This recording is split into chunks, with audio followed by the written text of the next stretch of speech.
He divorced his wife on her birthday for being too ordinary. His voice thundered across the dining hall packed with 50 guests. You're beneath this family. I'm done pretending otherwise. Sign the divorce papers. Now. She looked up at him, tears pooling in her eyes. Please, not like this, not today.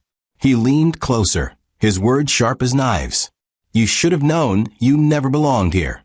His mother smiled. The crowd recorded everything. She walked out without a word, and what happened next made them all regret that night forever. Hello, beautiful soul. Welcome back to my channel. We're at 9K subscribers, and my mom said we'll never hit 10K this new year. I told her she's wrong, that I have a beautiful family here who believes in these stories. So before we start, prove her wrong. Subscribe right now, turn on notifications, and comment where you're watching from. Let's hit 10K together and show her what this family is made of. Now let's dive in. Maribel Caldwell's hands trembled as the car passed through the iron gates of the Hawthorne estate. She told herself it was excitement, that flutter in her chest when something new begins, but deep down she knew better. The mansion rose before her like a monument to wealth she'd only seen in magazines. 3 stories of pale stone, windows that caught the afternoon sun and turned it into cold fire. Gardens so perfectly manicured they looked fake. Jason sat beside her, his hand resting on her knee, and when she glanced at him, he smiled that smile that had made her say yes 3 weeks ago. Welcome home, he said softly, and she wanted to believe him, wanted to feel the warmth those words should carry. But the house stared back at her like it was already deciding she didn't belong. The first hour stripped away every illusion. A maid opened her car door without meeting her eyes, took her suitcase without a word, and disappeared into a side entrance like Maribel was luggage to be processed. Another staff member, older, with a face that had perfected neutrality, gestured toward the east wing and said, Mrs. Hawthorne is waiting in the drawing room, and the way she said it made Maribel's stomach tighten. Not Jason's name, his mother's. That's whose house this really was. Maribel walked through hallways that echoed with every step, past rooms filled with furniture that looked expensive and untouched, like museum exhibits behind invisible glass. Nothing smelled like home. Nothing felt warm. The air itself seemed to be holding its breath, waiting to see if she'd survive what came next. Lenora Hawthorne stood in the center of the drawing room, a woman who didn't need to raise her voice because everything about her demanded attention. She was tall, silver-haired, dressed in cream silk that probably cost more than Maribel's wedding dress, and when Maribel entered, Lenora's eyes moved over her with the precision of a jeweler examining a flawed diamond. Slowly, deliberately, from her shoes, simple, comfortable, to her dress, modest navy blue, to her face, which Maribel forced to hold steady even though her pulse hammered in her throat. So you're Maribel, Lenora said, her voice smooth as glass and just as sharp.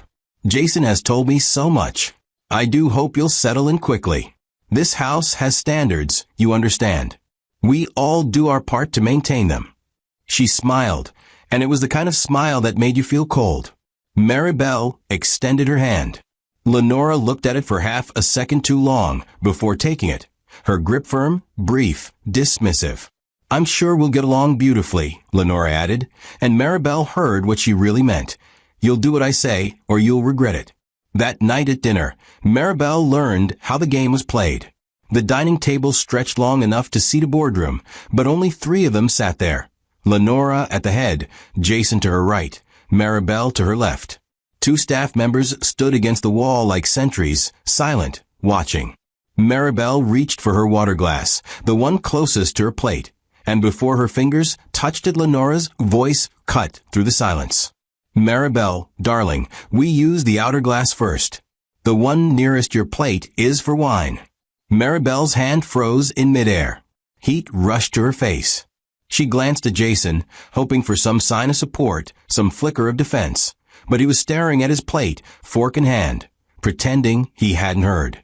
One of the staff members coughed, and Maribel caught the smallest twitch of a smile at the corner of his mouth. She lowered her hand to her lap, fingers curling into fists beneath the table. She'd done nothing wrong. She knew that. But in this house, right and wrong were whatever Lenora decided, and everyone else just played along. The corrections came daily after that, each one delivered with the elegance of a surgical cut. Shoulders back, Maribel. Posture matters. That dress is so earnest. Almost charming in its simplicity. Do you always laugh that loudly, dear? We tend to be more reserved here. Every word landed like a slap disguised as advice. And what made it worse was that Lenora never raised her voice, never lost her composure. She was humiliated with manners, destroyed with etiquette, and everyone around them, the staff, the dinner guests, even Jason, treated it like normal.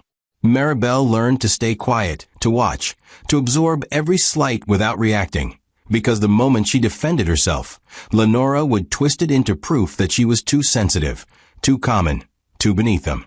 And Jason? He started echoing his mother. Maybe next time choose something more refined, he'd say after one of Lenora's comments, his voice soft, apologetic. But the damage was done. He wasn't protecting Maribel. He was protecting the hierarchy. And she was at the bottom of it.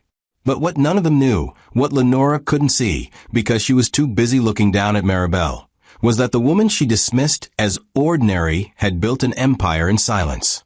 Maribel had spent years creating wealth that left no fingerprints, private trusts, minority stakes in companies no one connected to her name, strategic investments that generated millions while keeping her invisible. She had learned early that power didn't need a spotlight. It needed patience and intelligence and the discipline to let people underestimate you while you quietly controlled the board. She had entered this marriage with hope, yes, but also with leverage. She just hadn't needed to use it yet. One night, 3 months into the marriage, Jason came to her in the study, his face tight with stress, his tie loosened like he'd been pulling at it for hours. "We have a problem," he said, dropping into the chair across from her. "The Singapore investors are walking. My mother thinks we're asking for too much equity. The lawyers are scrambling, but no one has an answer." Maribel looked up from the book she'd been reading, her expression calm. "What's their main concern?" she asked. Jason blinked, surprised she was engaging. "They think the risk is too high. They want more security before committing." Maribel nodded slowly, setting her book aside. "Offer them a phased payout structure tied to performance milestones. They get security, you keep control. It removes their risk without giving up your leverage."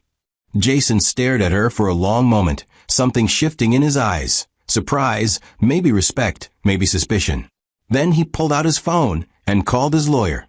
2 days later, the deal closed. Jason came to her that night, kissed her forehead, and whispered, "You're sharper than I realized." It wasn't a compliment. It was a warning. Don't let my mother see it. Don't make her feel threatened. Stay small. So Maribel stayed small. She let Lenora correct her at breakfast, let the staff laugh at her mistakes, let Jason take credit for ideas she'd whispered to him in private. She became the ghost of the Hawthorne estate, present but invisible, dismissed but indispensable.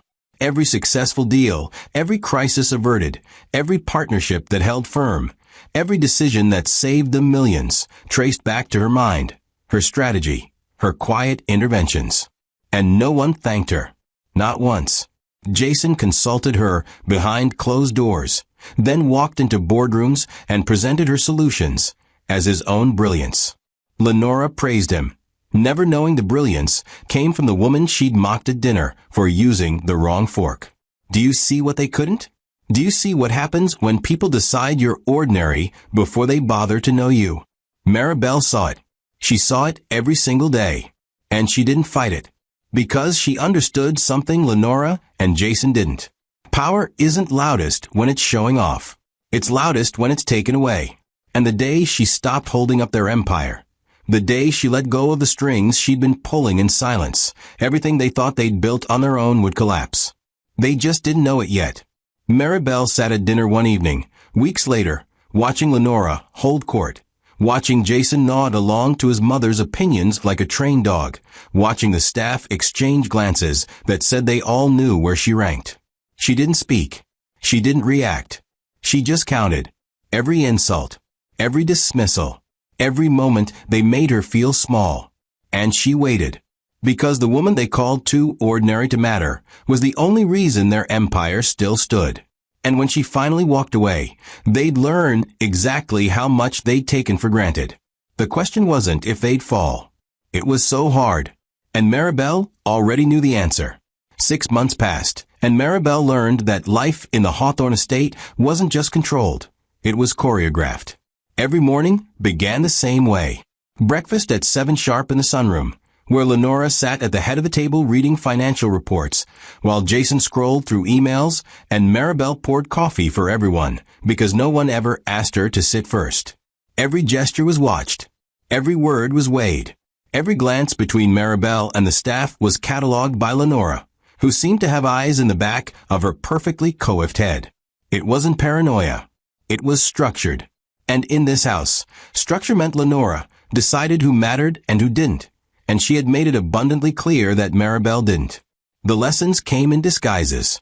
One morning, Maribel suggested they donate to a children's literacy program during a board meeting held in the estate's conference room. She'd researched it thoroughly, knew the impact it could have, thought it aligned with the family's public image. Lenora let her finish speaking, then turned to Jason with a slight smile. "Isn't it sweet when people think charity is about feelings?" she said, her tone so polite it took a moment for the insult to land. "We donate strategically, Maribel, not emotionally. Jason, let's revisit the healthcare initiative instead."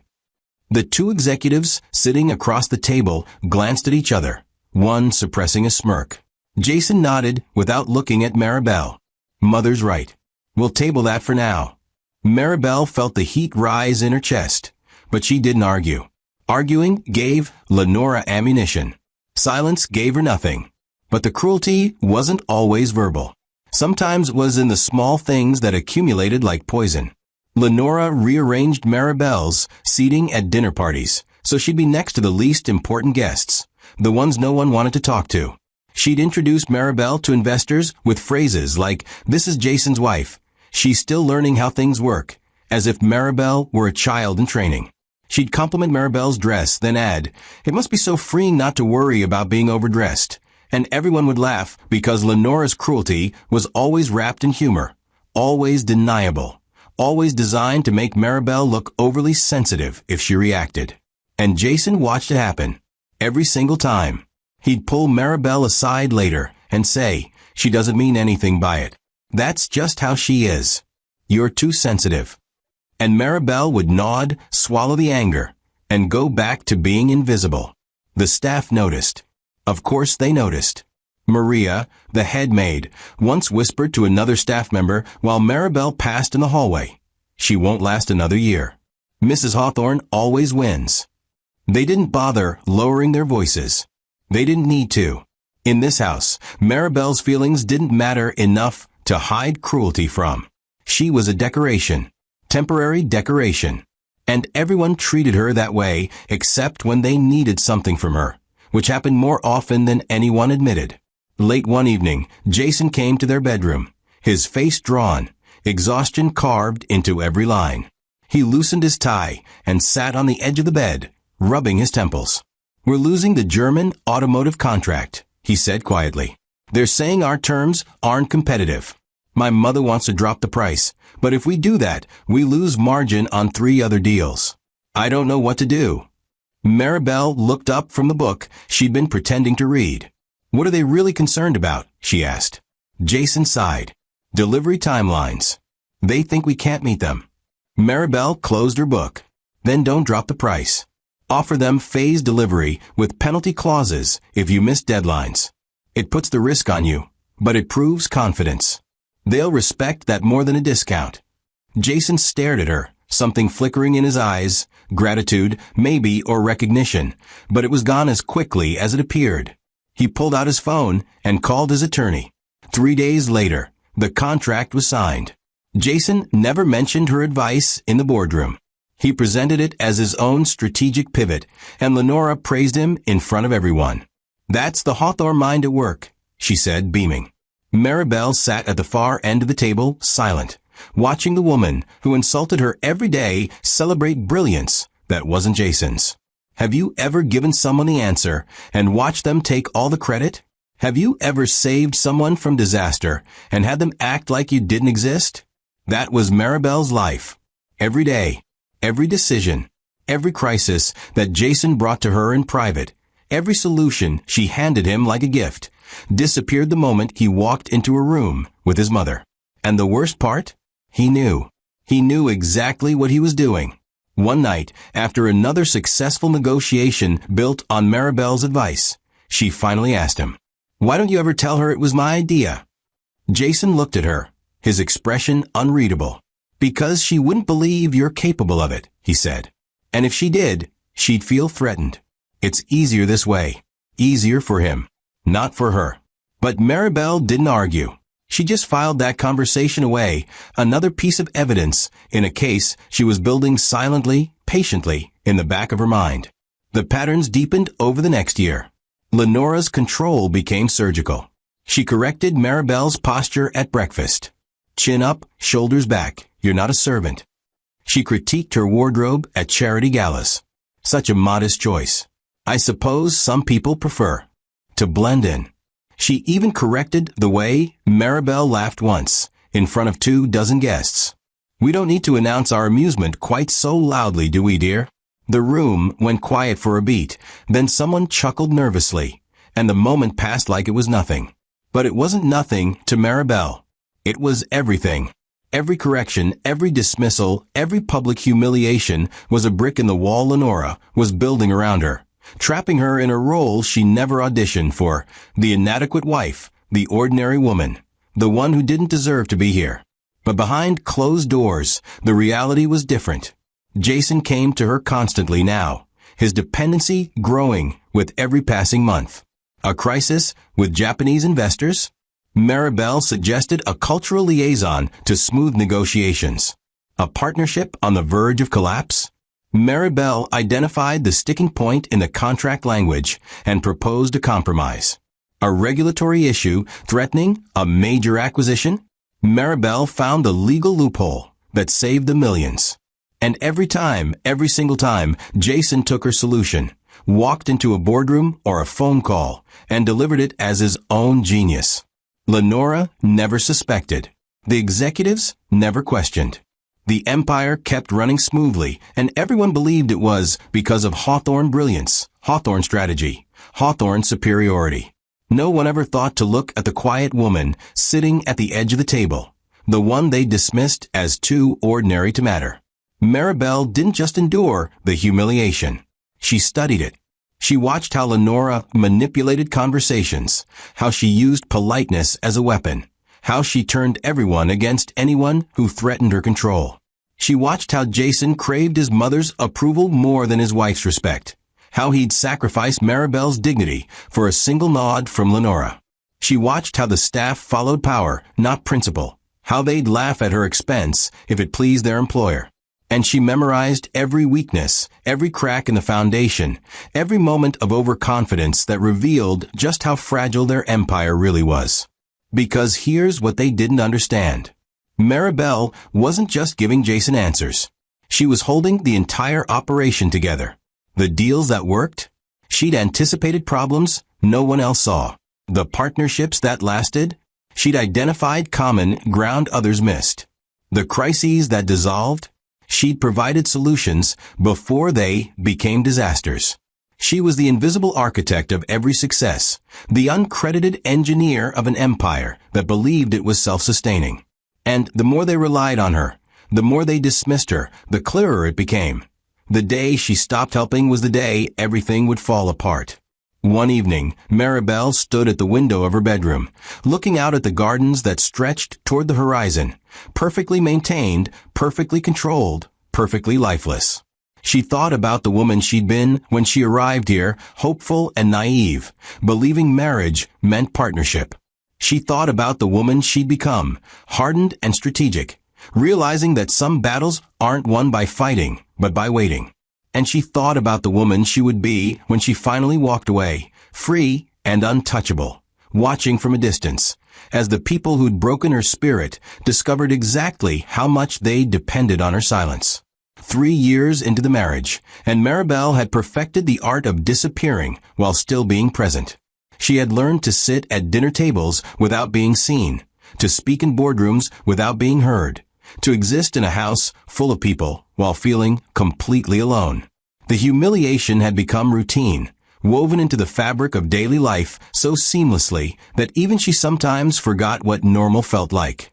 Birthdays came and went with polite acknowledgments, but no real celebration. Anniversaries were marked with expensive gifts from Jason that felt more like obligations than affection. Every social gathering, every family dinner, every business event reinforced the same hierarchy. Lenora at the top, Jason one step below, and Maribel somewhere beneath the marble floors, invisible and insignificant. Lenora's control had evolved from obvious corrections to something far more insidious. She no longer needed to criticize Maribel directly. She had trained everyone else to do it for her. At a fundraiser gala, Maribel wore an emerald green dress she'd chosen carefully, something elegant but understated. And within minutes of arriving, Lenora's close friend Patricia approached her with a smile that didn't reach her eyes. "What a bold choice, dear," Patricia said, her voice dripping with false sweetness. "Not everyone can pull off that shade. Very brave of you." The words landed like acid, and when Maribel glanced across the room, she saw Lenora watching, her lips curved in the faintest smile of satisfaction. She hadn't said a word, but she'd orchestrated the insult perfectly, using her social circle like weapons she could deploy without getting her own hands dirty. Jason had become an echo of his mother, his transformation, so gradual Maribel could barely pinpoint when it happened. The man who once admired her intelligence now dismissed it publicly and exploited it privately. One afternoon, during a tense negotiation with a French investment firm, Jason pulled Maribel aside in the hallway outside the conference room. His face was tight with frustration, his voice low and urgent. "They're walking away. They think we're overvaluing the tech division. I need an angle, something that makes them stay without us losing ground." Maribel looked at him. This man she'd married. This man who couldn't meet her eyes for more than a few seconds anymore. "Tell him you'll include performance guarantees," she said quietly. "Tie the valuation to measurable outcomes over 2 years. If the division underperforms, they get equity adjustments. If it overperforms, you keep the value." Jason stared at her for a moment, then nodded and walked back into the room without a word of thanks. An hour later, the deal was saved. That evening at dinner, Lenora raised her glass. "To Jason's brilliant negotiation today. You have such a sharp mind, darling."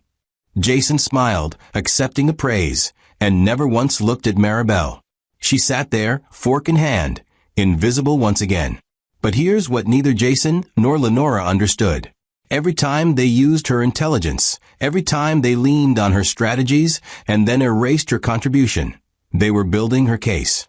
Maribel wasn't just enduring the humiliation anymore. She was documenting it. Not on paper, not in any way they could find, but in her mind. She remembered every deal she'd saved, every crisis she'd solved, every moment of brilliance they'd stolen and rebranded as Hawthorne ingenuity. She tracked the investments that succeeded because of her foresight, the partnerships that held because of her diplomatic suggestions, the legal battles they'd avoided because she'd spotted the risks no one else saw. And she did it all while being told she was ordinary, unremarkable, barely worth the space she occupied at their table. The social humiliations intensified as the years passed. At Jason's cousin's wedding, Lenora introduced Maribel to a group of wealthy socialites with a smile that cut like glass. "This is Maribel, Jason's wife. She's been such a trooper, adjusting to our world. It's not easy when you come from simpler circumstances." The women exchanged glances, their polite smiles barely concealing their judgment. One of them, a woman dripping in diamonds, leaned in with fake concern. "It must be overwhelming, all of this. Do you ever feel out of place?" Maribel felt the words like a slap, but she kept her expression neutral, her voice steady. "I'm learning every day," she said, giving them nothing to latch onto. But inside, something hardened. Another insult. Another reminder that they saw her as less than. Another piece of evidence that these people only respected power they could see, and they were too blind to see hers. The staff had become bolder in their disrespect. Maria, the head maid, no longer bothered hiding her disdain. One morning, Maribel asked her to prepare tea in the study, and Maria sighed loud enough for her to hear. Mrs. Hawthorne usually takes her tea in the sunroom, Maria said, her tone implying that Maribel was disrupting established order. Mrs. Lenore Hawthorne, I mean. The real Mrs. Hawthorne. The words hung in the air, sharp and deliberate. Maribel didn't respond. She simply nodded and walked away, but the message was clear. Even the staff knew she was temporary, replaceable, someone they didn't need to respect because Lenora had made it clear she wasn't worth respecting. Yet in the shadows, Maribel's influence remained absolute. A banking crisis threatened to collapse one of their major investments, and Jason came to her in a panic late one night, his hands shaking as he poured himself a whiskey. "The board is talking about liquidating assets," he said, his voice breaking slightly. "If we do that, we lose everything we've built in the European market. My mother doesn't know what to do. No one does." Maribel set down the book she'd been reading and looked at him calmly. "The board is panicking because they're looking at short-term losses. Show them the long-term projections. Restructure the debt over 10 years instead of 5. The numbers stabilize, the panic stops, and you don't lose the market position." Jason stared at her like she'd just handed him a lifeline. "That could work," he whispered. "That could actually work." He reached for his phone immediately, calling his financial team, issuing orders that were word for word what Maribel had just told him. The crisis was averted. The board praised Jason's steady leadership. Lenora called him a genius at the next family dinner. And Maribel sat there, silent, watching them celebrate intelligence that wasn't theirs. Do you see the pattern now? Do you see how someone can be simultaneously powerless and indispensable? How can you be dismissed in public and desperately needed in private?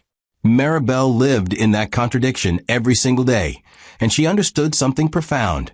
People don't value what they don't see, and they don't see what they've been taught to overlook. Lenora had trained everyone to overlook Maribel, to see her as decoration, as obligation, as the ordinary woman who somehow ended up in their extraordinary world. But ordinary people don't save empires. Ordinary people don't stabilize billion-dollar deals with a single suggestion. Ordinary people don't hold entire corporations together while being told they barely matter. Maribel started keeping track of something else during those years, the vulnerabilities. She noticed how Lenora's power relied entirely on perception, on everyone believing she was untouchable. She noticed how Jason's confidence crumbled the moment his mother wasn't there to validate him. She noticed how the business, for all its apparent strength, was fragile, held together by relationships Maribel had quietly nurtured, by partnerships she'd carefully maintained, by goodwill she'd built with a single conversation here, a thoughtful gesture there, all while being dismissed as irrelevant. The Hawthorne Empire wasn't a fortress. It was a house of cards, and Maribel had been the only one making sure the wind didn't blow.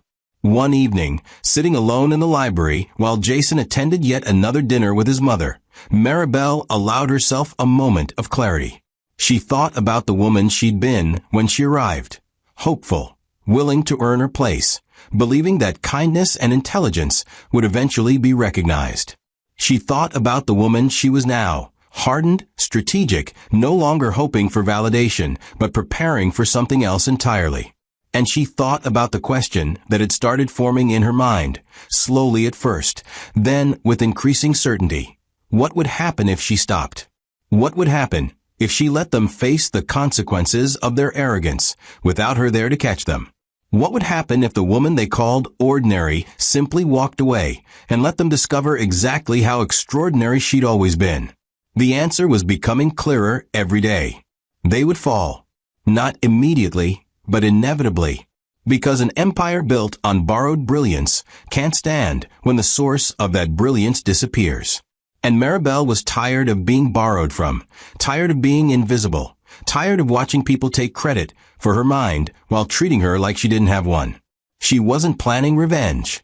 She was planning freedom. And freedom, she was learning, sometimes required letting people destroy themselves with the very arrogance that made them blind to their dependence on you.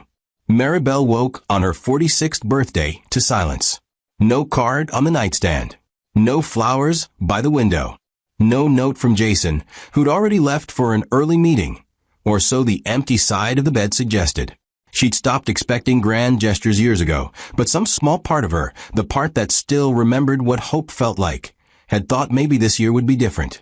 Maybe after everything she'd quietly done for this family, someone would remember. She sat up, looked at herself in the mirror across the room, and saw a woman who'd aged in ways that had nothing to do with years. Her eyes looked tired. Not physically tired. My soul is tired. The kind of exhaustion that comes from being invisible for so long you start to wonder if you ever really existed at all. By mid-morning, the house was buzzing with activity. Staff moved through hallways with unusual urgency, carrying linens, polishing silver, arranging flowers in the grand dining hall. Maribel watched from the top of the stairs, confused. No one had mentioned anything to her. Maria passed by without a glance, arms full of ivory tablecloths, and when Maribel asked what was happening, Maria barely slowed down. Mrs. Hawthorne is hosting a dinner tonight. Didn't anyone tell you? The way she said it made it clear. No one thought Maribel needed to know. She was just expected to show up, smile, and stay out of the way. Lenora found her in the library an hour later, dressed impeccably in champagne silk, her hair styled to perfection. "There you are," she said, her tone light but her eyes calculating. "I'm hosting a small gathering tonight. Some investors, a few family friends. You'll want to wear something appropriate. Not too bold, nothing that draws attention. We want the focus on the business discussions, not on distractions." She smiled, and Maribel felt the familiar chill that came with Lenora's approval disguised as advice. "It's your birthday, isn't it?" Lenora added, as if she'd just remembered. "How lovely. We'll make sure to mention it." The way she said it made Maribel's stomach twist. This wasn't a celebration. It was something else. She just didn't know what yet. That evening, Maribel dressed in a simple navy dress, the same one she'd worn to dozens of these events, the one that never drew compliments or criticism, the one that made her blend into the background exactly as expected. She stood in front of the mirror, smoothing the fabric, and wondered why her hands were shaking. Something felt wrong. The air in the house felt heavier, charged with an energy she couldn't name. She walked downstairs and found the dining hall transformed. 50 guests, maybe more, filled the space. Investors Jason had worked with, distant Hawthorne relatives, Lenora's social circle, all dressed like they were attending a coronation. Crystal chandeliers cast golden light across tables set with china, so expensive it could fund a small business. And at the center of it all, Lenora stood like a queen, directing conversations, receiving compliments, and orchestrating the room with the precision of a conductor. Jason saw Maribel enter and walked over, his expression unreadable. He didn't smile. He didn't take her hand. He just looked at her for a long moment, and something in his eyes made her chest tighten. "Are you ready?" he asked quietly. "Ready for what?" She wanted to ask, but the words stuck in her throat. He guided her to the center of the room, his hand on her elbow, firm, almost possessive, and the conversations around them began to quiet. Guests turned curious, expectant, like they'd been waiting for this moment. Lenora stepped forward, her smile radiant, and raised her glass. "Thank you all for being here tonight," she began, her voice carrying effortlessly across the room. "We have something important to share, and we wanted to do it surrounded by the people who matter most to this family." Maribel's pulse hammered in her ears. Jason released her elbow and stepped slightly away, creating space between them that felt deliberate, intentional, like a line being drawn. He cleared his throat, looked at the guests instead of at her, and spoke. "I've filed for divorce." The words hung in the air, sharp and final, and for a moment Maribel thought she'd misheard. Divorce. He said divorce. In front of 50 people. On her birthday. The room stayed silent, every eye on her, waiting for her reaction. Jason continued, his voice steady, almost rehearsed. "Maribel has been part of this family for years, and I'm grateful for that. But the truth is, she's too ordinary for the life we're building. She doesn't fit the vision we have for the Hawthorne legacy. It's time we both moved forward." Too ordinary. The words echoed in Maribel's mind, louder than anything else. Too ordinary. After everything she'd done, every crisis she'd solved, every deal she'd saved, every sleepless night she'd spent making sure their empire didn't crumble, he stood in front of a room full of people and called her ordinary. Lenora stepped beside Jason, her hand on his shoulder, her expression sympathetic in a way that felt practiced. "We believe this is best for everyone," she said gently, addressing the room like Maribel wasn't even there. "Maribel will always have our respect, but sometimes people simply don't belong in worlds they weren't meant for. We've elevated her beyond her natural station, and it's become clear that the gap is too wide to bridge." The room remained silent for another beat, then someone laughed. Softly at first, then others joined, the sound spreading like a virus. They were laughing at her, at the woman who'd been humiliated on her birthday, discarded like she was nothing, dismissed in front of an audience who'd been invited specifically to witness her destruction. Have you ever had your heart ripped out in public? Have you ever stood in a room full of people who were supposed to respect you and realized they were all in on the joke, and you were the punchline? Maribel felt the heat rising in her face, felt the eyes on her, felt the weight of their judgment pressing down like she was drowning. But she didn't cry. She didn't scream. She didn't beg. Because somewhere beneath the shock and the pain, a voice whispered in her mind, a voice that had been growing louder over the years, a voice that had been preparing for this moment even when she didn't know it was coming. They think they've won. Let them. Maribel looked at Jason, really looked at him, and saw a stranger. The man she'd married was gone, replaced by someone who cared more about his mother's approval than his wife's dignity. She turned to Lenora, whose smile was so perfectly composed it could have been painted on, and saw a woman who believed she was untouchable, who thought power was something you controlled by crushing everyone beneath you. Then Maribel looked at the guests, at their faces filled with curiosity and schadenfreude, at the phones some of them had pulled out to record this moment, this humiliation they'd treat as entertainment. And she made a decision. She smiled. Not a broken smile. Not a defeated smile. A calm, controlled smile that made several people in the room shift uncomfortably because it wasn't the reaction they expected. "Thank you," she said quietly, her voice cutting through the murmurs. "Thank you all for coming tonight. I hope you enjoyed the evening." She turned to Jason, her expression unreadable. "I'll have my things moved out by the end of the week." Then she looked at Lenora, holding her gaze for 3 long seconds, and said nothing. Because there was nothing left to say. She walked out of the dining hall, her step steady, her head high, and the silence she left behind was so thick you could have drowned in it. The guests didn't know what to do. Some looked at Jason, waiting for him to react. Others looked at Lenora, whose smile had faltered just slightly, a crack in the mask she wore so perfectly. And a few, the ones who were paying attention, the ones who understood power better than the rest, felt something shift in the room. Something they couldn't name but could sense. Maribel Caldwell had just been publicly humiliated, discarded, and erased. And she'd walked away like she was the one in control. Why? What did she know that they didn't? Jason turned to his mother, uncertainty flickering across his face for the first time that night. "That went well, didn't it?" he asked, needing reassurance. Lenora nodded, but her eyes stayed on the doorway Maribel had walked through, and for just a moment, something that looked like doubt crossed her features. "Of course it did," she said, her voice firm. "She's gone. That's all that matters."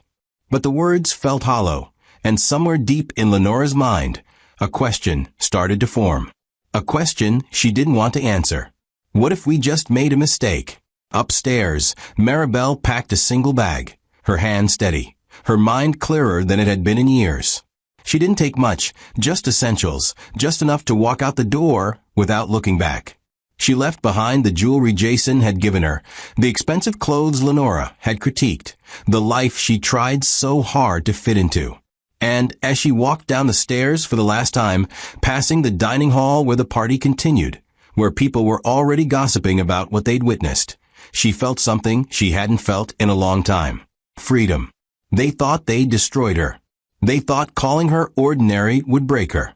They had no idea that the ordinary woman they'd just discarded was the only reason their empire was still standing.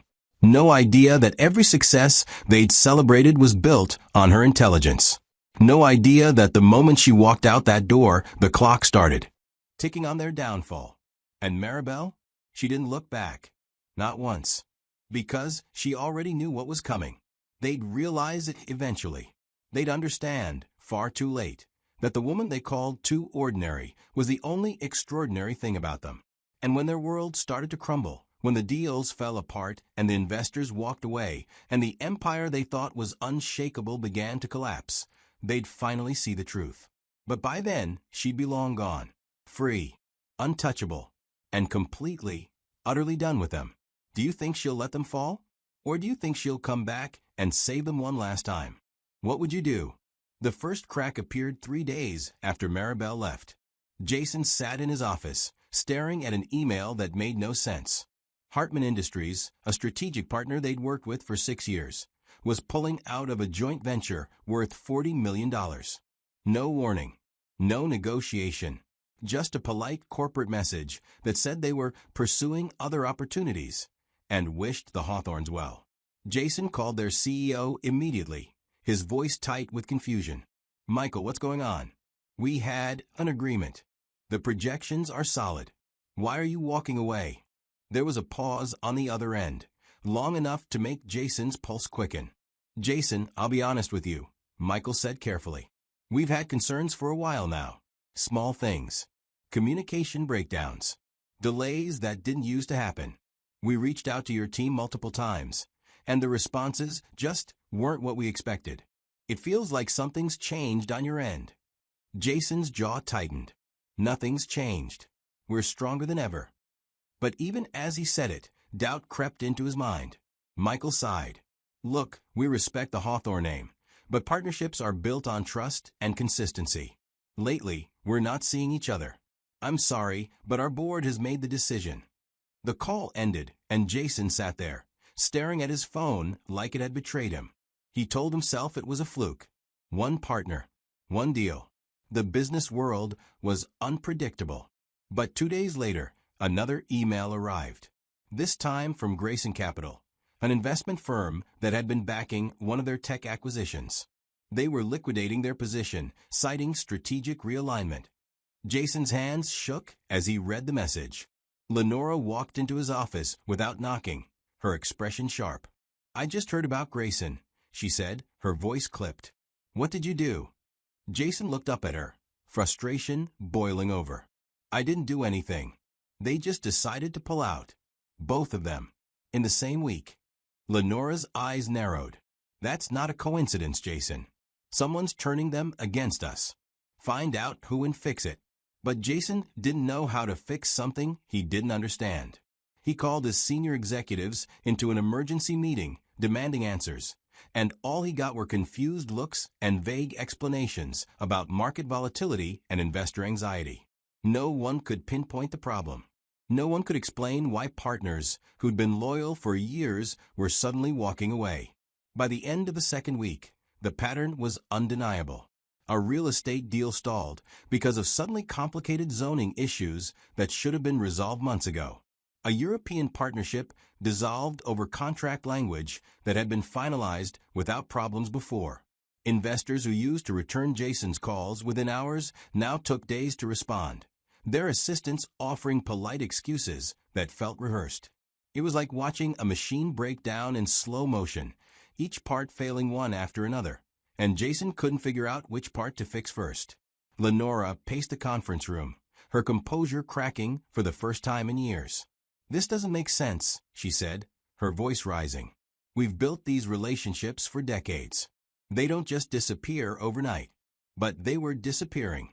And the harder Jason and Lenora tried to hold things together, the faster everything seemed to slip through their fingers. Jason started staying late at the office, reviewing files, searching for missed details, trying to understand what had gone wrong. One night, his CFO, Richard, knocked on his door, his face pale. "We need to talk," Richard said quietly, closing the door behind him. "The Singapore deal. The one you restructured last year with a phased payout model. They're requesting a full audit. They say the terms we agreed to aren't being met." Jason frowned. "That's impossible." We've hit every milestone. Richard shook his head. We haven't. There were follow-up clauses, communication protocols, quarterly updates we were supposed to provide. None of it's been done. I went back through the files, and Jason. He paused, choosing his words carefully. The original strategy was flawless, but the execution since then has been a mess. It's like whoever designed the structure isn't here to maintain it anymore. The words hit Jason like a punch to the chest. Whoever designed the structure. He knew exactly who that was. He just hadn't wanted to admit it. That night, Jason sat alone in his office, the building empty except for the cleaning staff moving quietly through the halls. He opened his laptop and started going through old emails, old notes, old deals that had succeeded. And the more he looked, the more he saw her. Maribel's fingerprints were everywhere. The German automotive contract that had saved the millions. Her idea. The crisis with the Japanese investors that could have destroyed their Asian expansion. Her solution. The legal loophole that prevented a regulatory disaster. Her research. Deal after deal, crisis after crisis. Every major success they'd celebrated in the past 5 years traced back to conversations he'd had with her in private. Advice she'd given him that he'd delivered as his own. He'd known it at the time, of course. But he'd never let himself think about what it meant. He'd never asked himself what would happen if she wasn't there anymore. Lenora refused to accept it. When Jason tried to explain his suspicions and tried to suggest that maybe, possibly, Maribel's absence was connected to their current problems, she shut him down immediately. Don't be ridiculous, she snapped. That woman was ordinary Jason. She contributed nothing of value. If anything, removing her dead weight should have made us stronger. But her words sounded hollow, even to her, because deep down, in a place she didn't want to acknowledge, Lenora remembered moments that didn't fit her narrative.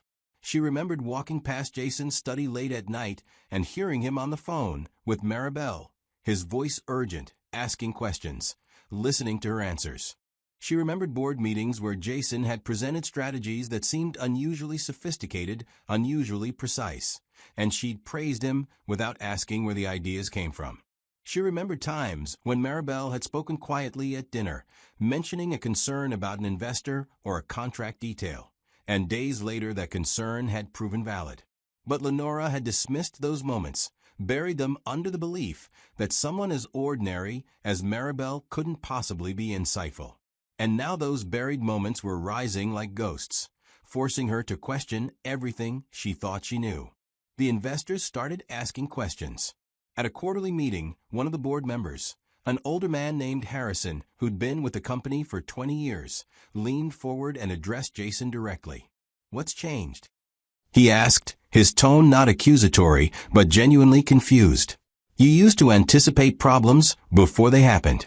You used to have answers that made sense. Lately, it feels like you're reacting instead of leading. What's going on? Jason wanted to answer, wanted to defend himself. But the words caught in his throat because he didn't have an answer that wouldn't expose the truth. He'd been reacting because he didn't know how to lead without Maribel quietly guiding him. He'd been struggling because the mind he'd relied on for years was gone, and he'd never developed his own. 3 weeks after Maribel left, the Hawthorne estate felt different. The staff whispered in corners, their confidence in the family's stability shaken. Business calls that used to end with handshakes now ended with hesitation. Lenora's social circle, always so eager to align themselves with Hawthorne power, started declining invitations, their excuses polite but transparent. The empire wasn't collapsing yet, but it was tilting, the foundation cracking in ways that would have been invisible to anyone who wasn't looking closely. But Jason was looking, and what he saw terrified him. One evening, Jason drove to the address Maribel had left with her attorney, a modest apartment downtown, nothing like the estate, nothing that suggested wealth or power. He stood outside her door for 5 minutes before knocking, his pride battling with desperation. When she opened the door, she looked different. Not broken, not defeated. She looked calm, rested, free, and that somehow made everything worse. What do you want, Jason? She asked, her voice neutral, like he was a stranger asking for directions. He opened his mouth, then closed it, unsure how to begin. Things are falling apart, he finally said. The business. The partnerships. Everything you. He stopped himself, but it was too late. She raised an eyebrow. Everything I what? She asked quietly. He couldn't say it.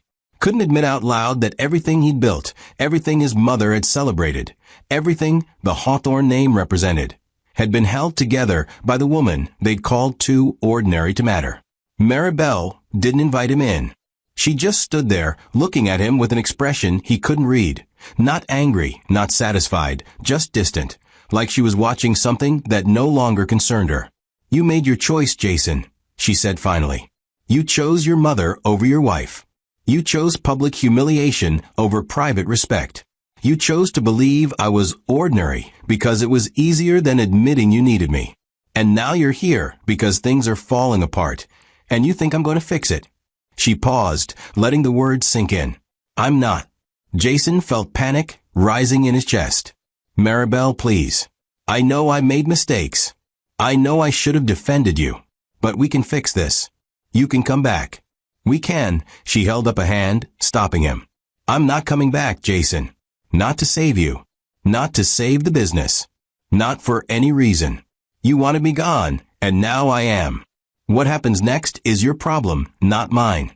She closed the door, and Jason stood there in the empty hallway, the finality of it crashing over him like a wave. She wasn't angry.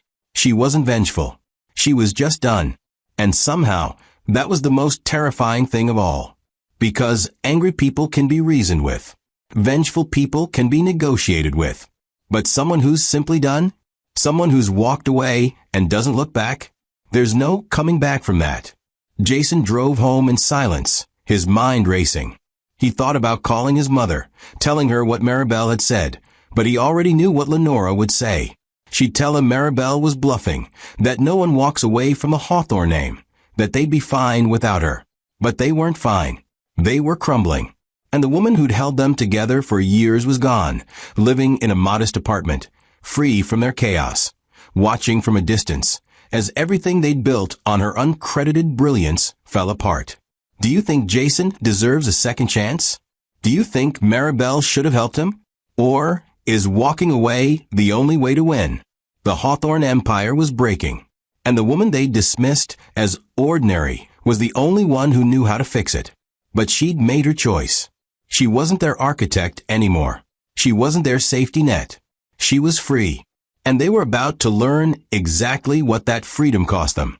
Stay with me as the story gets more interesting. Maribel sat in her apartment 3 days after Jason's visit, drinking coffee and watching the sunrise through windows that faced east, something she'd never been able to do at the estate where her room faced the gardens Lenora controlled. The apartment was small, simple, furnished with pieces she'd chosen herself without anyone commenting on her taste or correcting her decisions. For the first time in years, she woke up without dread sitting heavy in her chest. No one was waiting to criticize her. No one was measuring her worth by standards designed to ensure she'd always fall short. The silence wasn't lonely. It was liberating. And as she sat there, her phone began to buzz with messages she'd been expecting but hadn't been eager to see. The first was from Richard, Jason's CFO, marked urgent. Maribel, I know this is awkward given everything, but we need your insight on the Singapore audit. The terms are falling apart, and no one here understands the original structure well enough to defend it. Can we meet? She deleted it without responding. The second was from Jennifer, the family attorney who'd handled partnership agreements for years. I hate to bother you, but Jason asked me to reach out. The Grayson Capital situation is escalating, and they're threatening litigation. You were involved in the early negotiations. Do you have any notes or recommendations? Maribel stared at the message for a long moment, then archived it. The third was from Michael Chun, an investor she'd personally cultivated a relationship with for over 2 years, someone who'd always appreciated her discretion and strategic thinking. Maribel heard about the separation. Just wanted to check in. Also, we're reevaluating our position with Hawthorne. If you have time to talk, I'd value your perspective. She smiled slightly at that one. Michael wasn't asking her to save Jason. He was asking her to advise him on whether to abandon the sinking ship. She set her phone down and decided she'd call him later, on her terms, when she was ready. The Hawthorne estate, meanwhile, was descending into controlled chaos. Lenora sat in the drawing room surrounded by financial reports, her reading glasses perched on her nose, her expression tight with frustration she refused to show in front of the staff. Jason paced near the window, his phone pressed to his ear, his voice strained. I understand your concerns, but we've been partners for 8 years. 8 years of successful collaboration. Why would you walk away now over administrative issues? The voice on the other end was firm, apologetic, but final. Jason, it's not just administrative. It's strategic. We don't see the same level of foresight we used to. The market's shifting, and frankly, we're not confident you're positioned to shift with it. Jason ended the call and threw his phone onto the couch, his hands shaking. That's the 4th major investor this month, he said, his voice hollow. 4. And every single one says the same thing. They don't trust our direction anymore. Lenora looked up sharply. Then we changed the narrative, she said, her tone clipped. We bring in new consultants. We restructured the executive team. We show them we're evolving. Jason turned to face her, exhaustion carved into every line of his face. It's not about consultants, Mother. It's about the fact that every decision we've made in the past month has backfired. Projects that should have been simple are turning into disasters. Deals that should have closed are falling apart. And the only common factor is, he stopped himself, but Lenora knew what he was going to say. Don't, she warned, her voice cold. Don't you dare suggest this is because of her. Jason ran a hand through his hair, his frustration boiling over. Then, explain it to me. Explain why everything started collapsing the moment she left. Explain why every strategy one try to implement feels wrong, why every call I make ends with rejection, why investors who used to trust us completely are now treating us like amateurs. Lenora stood, her posture rigid, her control slipping just enough to reveal the fear underneath. She was ordinary Jason. A nice woman, perhaps, but ordinary. We elevated her beyond her station, and now she's gone. That's all this is. Temporary turbulence. We'll recover. But even as she said it, memories pushed their way to the surface. Memories she'd buried under years of dismissal. She remembered a dinner party where Maribel had quietly mentioned a concern about a vendor's financial stability, and 2 weeks later that vendor had filed for bankruptcy. But Lenora had acted quickly enough to avoid losses because of that warning. She remembered Jason coming to her with a brilliant solution to a regulatory problem, and when she'd asked where he'd gotten the idea, he'd hesitated just long enough to make her suspicious, but she'd let it go because the solution worked. She remembered small moments, dozens of them, where Maribel's presence had seemed inconsequential, but the outcomes had been extraordinary. And now those moments haunted her. Jason's phone buzzed again. This time it was a message from Harrison, the board member who'd questioned him at the last meeting. Emergency board call tomorrow morning. Several members are requesting a review of current leadership effectiveness. Be prepared. Jason showed the message to Lenora, and for the first time since the divorce announcement, he saw real fear flash across her face. They're questioning us, he said quietly. The board. Our own board. Lenora snatched the phone from his hand, reading the message herself, her jaw tightening. Then we remind them who built this company, she said, but her voice lacked its usual certainty. We remind them of our track record, our reputation, she stopped, because even she couldn't ignore the truth staring them in the face. Their track record for the past 5 years, the reputation they'd built, the success they'd celebrated. All of it had coincided exactly with Maribel's presence in their lives. And now that she was gone, the mask was slipping, revealing the fragility underneath. Maribel, meanwhile, spent her days doing something she hadn't done in years, living for herself. She met with financial advisors to review the portfolio she'd built in secret, investments that had grown quietly while she played the role of ordinary housewife. She discovered that her wealth had multiplied beyond even her projections, sheltered in private trusts and international holdings that no one connected to her name. She wasn't just comfortable. She was powerful. Independently, undeniably powerful. And the realization settled over her like armor. She didn't need the Hawthorns. She never had. But they'd needed her, and they'd been too arrogant to see it until it was too late. One afternoon, she received a call from Patricia, Lenora's close friend, the woman who'd insulted her dress at the gala years ago. "Maribel, darling," Patricia said, her voice syrupy with false warmth. "I heard about the separation. Such a shame. I always thought you and Jason made a lovely couple." Maribel stayed silent, waiting. Patricia continued, her tone shifting slightly. "I also heard things have been challenging for the family lately. Business troubles, you know how it is. I was wondering if you might be willing to offer some advice. For old time's sake." Maribel smiled, though Patricia couldn't see it. "For old time's sake," she repeated slowly. "You mean the old times when you laughed at me in front of a room full of people? Or the old times when Lenora made sure everyone knew I didn't belong? Which old times are we talking about, Patricia?" There was silence on the other end, then a nervous laugh. "I think there's been a misunderstanding." Maribel cut her off. "There's no misunderstanding. You all made your position very clear. And now you're calling because you're scared. Because you're realizing that the woman you dismissed is the only one who knows how to fix what's breaking. But here's the thing, Patricia. I'm not interested in fixing it. Not for you. Not for Lenora. Not for anyone who treated me like I was disposable." She ended the call and blocked the number. The Hawthorne Estates phones rang constantly now. Creditors requesting payment clarifications. Partners demanding explanations. Investors scheduling meetings to reassess the relationship. Jason fielded calls from morning until night, each one chipping away at his confidence, each one reinforcing what he already knew but couldn't admit.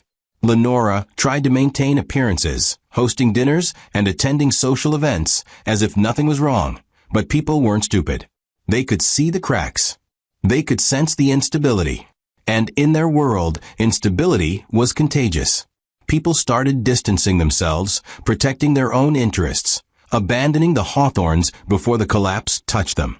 One evening, Jason sat alone in his office, staring at a photograph on his desk, a picture from their wedding day, Maribel smiling beside him, hopeful and genuine.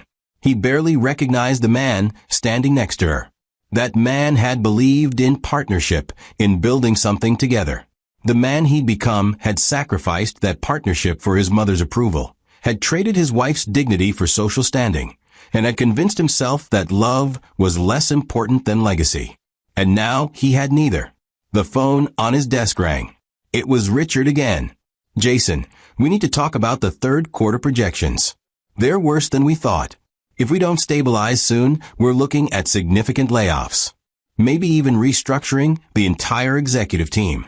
Jason closed his eyes, the weight of it crushing. "How much time do we have?" Richard hesitated. "Honestly, maybe 3 months before the board forces major changes. Maybe less. 3 months. 90 days to fix what had taken years to break. 90 days to rebuild trust with investors who'd lost faith. 90 days to prove they could lead without the woman who'd been leading them all along." Jason knew it was impossible. He'd known it the moment Maribel closed the door in his face, the moment he saw the calm finality in her eyes. She wasn't coming back. And without her, they were failing. Not because they weren't capable, but because they'd never learned to be capable on their own. They'd relied on her so completely, so unconsciously, that they'd never developed the skills to function without her. She'd been their foundation, and they'd treated her like decoration. Now the building was crumbling, and there was no one to blame but themselves. Do you think they deserve what's happening to them? Do you think Maribel should feel guilty for walking away? Or is this exactly what they earned? Maribel sat in her apartment that night, looking out at the city lights, and felt something she hadn't felt in years. Peace. Not satisfied. Not revenge. Just peace. She'd spent so long being diminished, so long being told she wasn't enough, that she'd forgotten what it felt like to simply exist without judgment. The Hawthorns were falling apart, and she wasn't lifting a finger to save them. Not because she was cruel, but because she'd finally learned the most important lesson of all. You can't save people who don't value you. You can only save yourself. And that's exactly what she'd done. Lenora Hawthorne had never begged for anything in her life. She'd commanded, directed, orchestrated, but never begged. Yet here she was, standing outside a modest office building downtown, her hands clutching a designer handbag like it was a lifeline, her composure fractured in ways she couldn't hide anymore. 6 weeks had passed since Maribel left, and the empire Lenora had ruled with surgical precision was hemorrhaging from wounds she couldn't see but could no longer deny. The board had scheduled a vote of no confidence. 3 major investors had pulled funding entirely. Jason was unraveling, making decisions that backfired so consistently it was almost impressive. And every single person Lenora consulted, attorneys, advisors, business partners she'd known for decades, kept circling back to the same unspoken question. Where did the Real strategy come from? Lenora had finally admitted what she'd refused to acknowledge for years. It came from Maribel. And now, Maribel is gone. She took the elevator to the 3rd floor, her reflection in the polished doors showing a woman she barely recognized. Her hair was still perfect, her clothes immaculate, but her eyes betrayed her. They looked desperate. She found the office at the end of the hall, a small, plain door with a brass nameplate that read M. Caldwell Consulting. Lenora almost laughed at the simplicity of it. No grand entrance. No marble floors. Just a door. She knocked, and after a moment that felt like an eternity, Maribel opened it. She looked different. Not broken. Not bitter. She looked like someone who'd been holding her breath for years and had finally exhaled. She wore simple clothes, no jewelry, her hair pulled back casually, and yet she carried herself with a confidence Lenora had never seen in her before. "Mrs. Hawthorne," Maribel said, her voice neutral, almost clinical. "I wasn't expecting you." Lenora forced a smile, the one she'd perfected over decades of social warfare, but it felt weak even to her. "May I come in?" she asked, and hated how the question sounded like a request rather than a command. Maribel stepped aside without a word, gesturing to a small seating area near the window. The office was modest, a desk, 2 chairs, a bookshelf filled with financial texts and strategy manuals. Nothing extravagant. Nothing that screamed wealth or power. And yet Lenora felt smaller standing in that room than she ever had in the sprawling estate she controlled. She sat down carefully, arranging herself with the posture she'd spent a lifetime perfecting. But her hands trembled slightly, and she knew Maribel noticed. "I'll get straight to the point," Lenora began, her voice steady but lacking its usual authority. "The company is facing challenges. Significant challenges. And I believe you have insight that could help us navigate them." Maribel sat across from her, her expression unreadable, her hands folded in her lap. She didn't speak. She just waited. The silence stretched, and Lenora felt it pressing against her like a physical weight. She continued, her words coming faster now, less controlled. "I know things ended badly between you and Jason. I know there were misunderstandings. But this is bigger than personal issues. This is about the legacy we've built, the employees who depend on us, the families whose livelihoods are tied to Hawthorne's success. I'm asking you to set aside whatever feelings you have and help us stabilize the situation." Maribel tilted her head slightly, studying Lenora like she was a specimen under glass. "Misunderstandings," she repeated softly, and the word hung in the air between them. "Is that what you're calling it now?" Lenora's jaw tightened. "I'm calling it what needs to be called to move forward. We can debate semantics later. Right now, we need solutions." Maribel leaned back in her chair, crossing her legs, and for the first time since Lenora had known her, she looked completely at ease, completely in control. "You stood in that dining hall 6 weeks ago and told 50 people I was too ordinary to belong in your world. You watched your son humiliate me on my birthday, and you smiled. You spent years correcting me, dismissing me, making sure everyone knew I was beneath you. And now you're sitting in my office asking me to save you from the consequences of underestimating me." She paused, letting the words settle. "Why would I do that, Lenora?" The question hit Lenora like a slap. She opened her mouth to respond, to deploy the charm and manipulation she'd used her entire life to get what she wanted. But nothing came out. Because what could she say? That she was sorry? She wasn't. Not really. She was sorry things had gotten this bad, sorry the empire was crumbling, but not sorry for how she'd treated Maribel. In her mind, she'd been maintaining standards, protecting the family's image, ensuring Jason married someone worthy. She believed every correction, every dismissal, every humiliation was justified. And she believed Maribel was ordinary because the alternative, that Maribel was extraordinary and she'd been too blind to see it, was too painful to accept. "I'm here because I respect what you're capable of," Lenora said finally, and even she could hear how hollow it sounded. "I'm here because you understand this business in ways others don't. I'm here because," she stopped, the words catching in her throat, and for the first time in decades, Lenora Hawthorne felt powerless. "I'm here because we need you," she admitted, and the confession felt like bleeding. Maribel's expression didn't change. "You need me," she repeated. "Now, after years of treating me like I was nothing, after publicly destroying me, after making sure everyone knew I didn't belong, now you need me." She stood up, walking to the window, her back to Lenora. "Do you know what the hardest part was? It wasn't the corrections or the insults. It wasn't even a public humiliation. It was watching Jason become you. Watching him choose your approval over my dignity. Watching him take my ideas and present them as his own while you praised him for brilliance that wasn't his. That was the hardest part. Knowing that the man I married disappeared because staying married to your son meant becoming invisible." Lenora felt something crack inside her chest, something she didn't have a name for. "He made a mistake," she said quietly. "We both did. But mistakes can be corrected. Relationships can be rebuilt. The business can be saved." Maribel turned to face her, and the look in her eyes made Lenora flinch. "Can they? Can you really rebuild a relationship with someone you destroyed? Can you really save a business that only succeeded because of the person you dismissed as ordinary?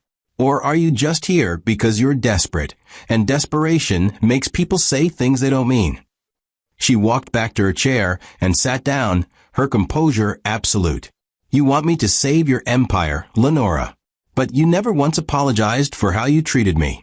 You never acknowledged that every success you celebrated was built on my work. You came here asking for help, but you didn't come here with respect. You came here with need. And need isn't the same as value." Lenora's hands clenched in her lap. "What do you want?" she asked, her voice barely above a whisper. "An apology? Money? A position in the company? Tell me what it takes, and I'll make it happen." Maribel shook her head slowly. "You still don't understand. This isn't about what you can give me. This is about what you took. You took years of my life. You took my dignity. You took my marriage. And now you're sitting here asking me to give you more, my time, my expertise, my intelligence, to fix problems you created by dismissing me in the first place." The answer is no, Lenora.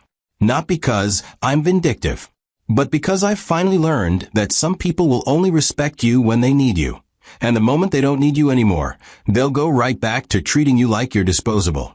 I'm not disposable, and I'm not interested in proving that to you again. Lenora stood abruptly, her composure shattering completely.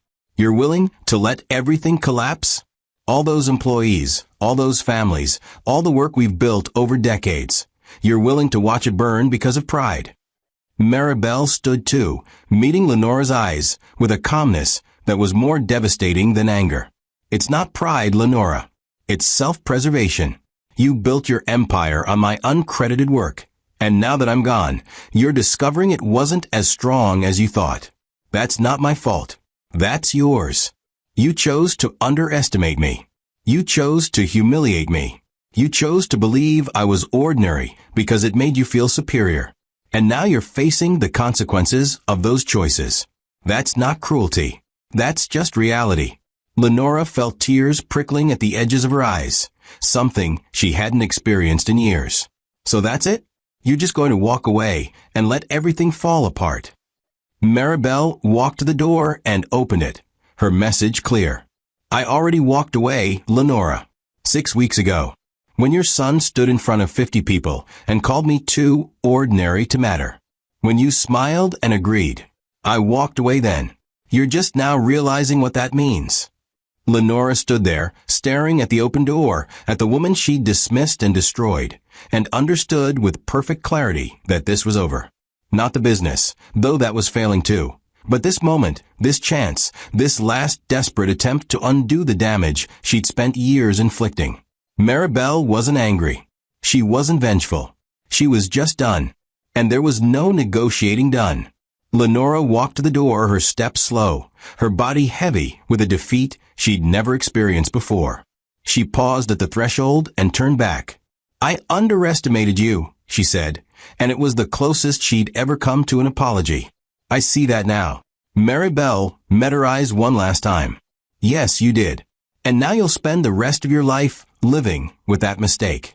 Lenora left without another word, walking down the hallway, taking the elevator to the ground floor, stepping out into the afternoon sunlight that felt too bright, too harsh.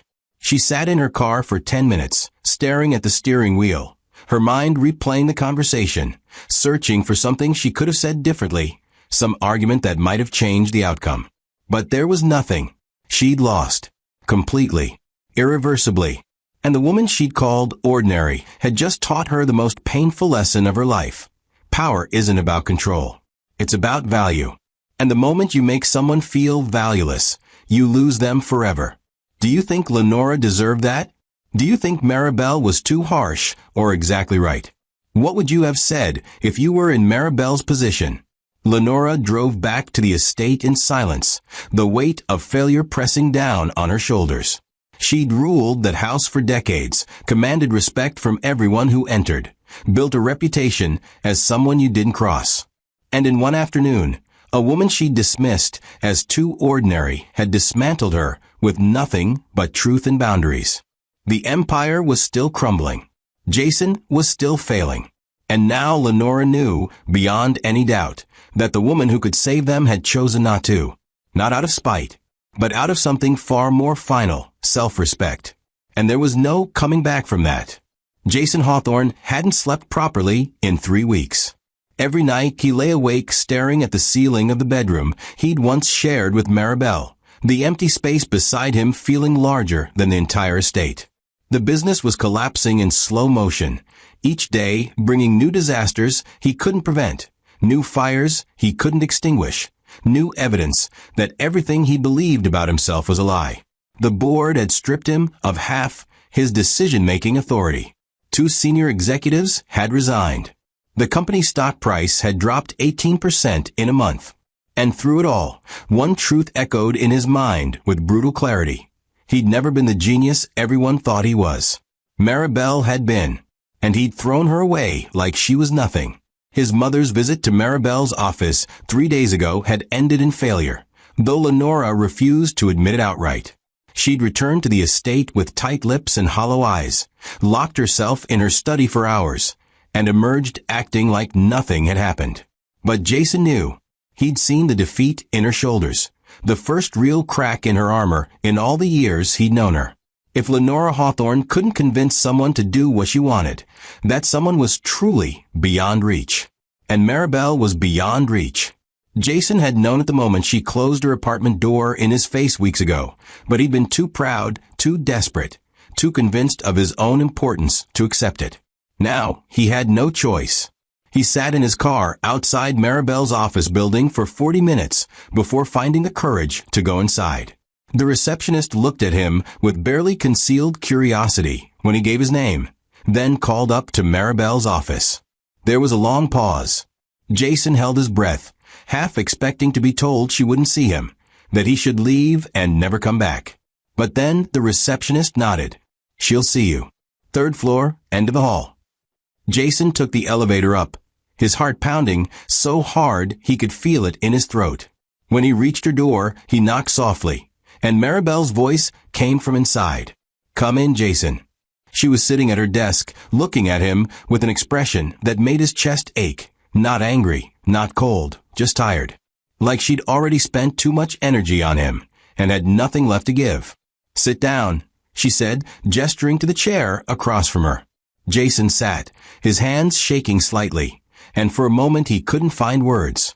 He'd rehearsed what he wanted to say during the drive over, practiced the apology, the explanation, the plea, but now that he was here, facing her, everything he'd planned felt inadequate.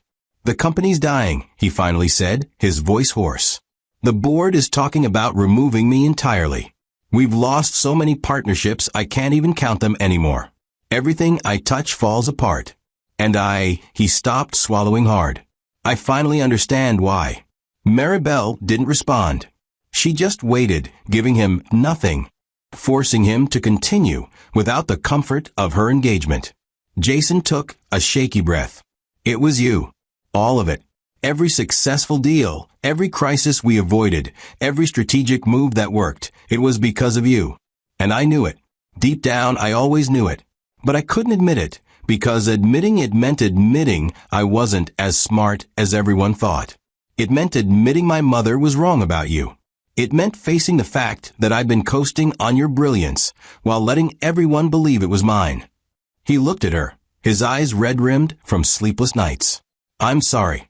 I'm so sorry for what I did to you, for what I let my mother do, for standing there on your birthday and humiliating you in front of everyone, for every correction I didn't defend you from, every insult I pretended not to hear, every moment I chose her approval over your dignity. I'm sorry."